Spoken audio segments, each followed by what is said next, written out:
ঘরবাড়ি, বনজ সম্পদ, কৃষি ও মৎস্য খাত অথবা বিদ্যুৎ বিভাগ। রেমালের করাল গ্রাস থেকে রেহাই পায়নি কিছুই। জেলা প্রশাসনের দেয়া তথ্য মতে শুধু ঝালকাঠি জেলাতেই ক্ষতিগ্রস্ত হয়েছে 25,573টি ঘরবাড়ি, নষ্ট হয়েছে 6,190 হেক্টর জমির ফসল, ক্ষতিগ্রস্ত হয়েছে 2,070টি পুকুর ও 159টি মাছের ঘের। গাছ উপড়ে ভেঙেছে বিদ্যুতের 2 শতাধিক খুঁটি। ওষুধ, খাবার আর বিশুদ্ধ পানির অভাবে ধুঁকছে ক্ষতিগ্রস্ত মানুষ।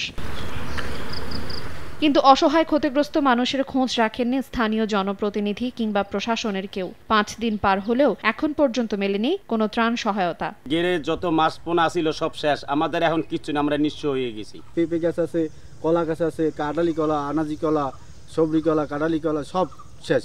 আমরা কিছুই এখন পর্যন্ত পাইনি, আমরা অনেক কষ্টে আছি। 6 দিন ধরে কেউ দেখতেও পায় নাই, সব ভাঙ্গিয়ে চুরিয়ে গেছে, 2 দিন না খাইয়েও রয়েছে। নগদে 500 টাকা বা তার বেশি পেমেন্টে পেতে পারেন ঢাকায় জমিসহ 20 কোটি টাকার পুরস্কার।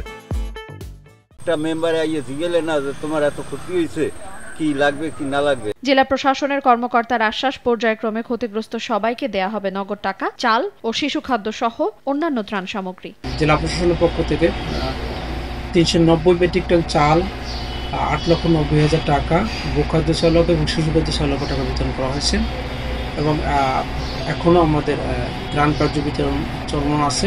ঝালকাঠি জেলার মোট ক্ষয়ক্ষতি নিরূপণ করা হয়নি এখনো, তবে জেলা প্রশাসনের তথ্য মতে ক্ষতিগ্রস্ত মানুষের সংখ্যা 1,38,156 জন এবং নিহত হয়েছেন 1 জন।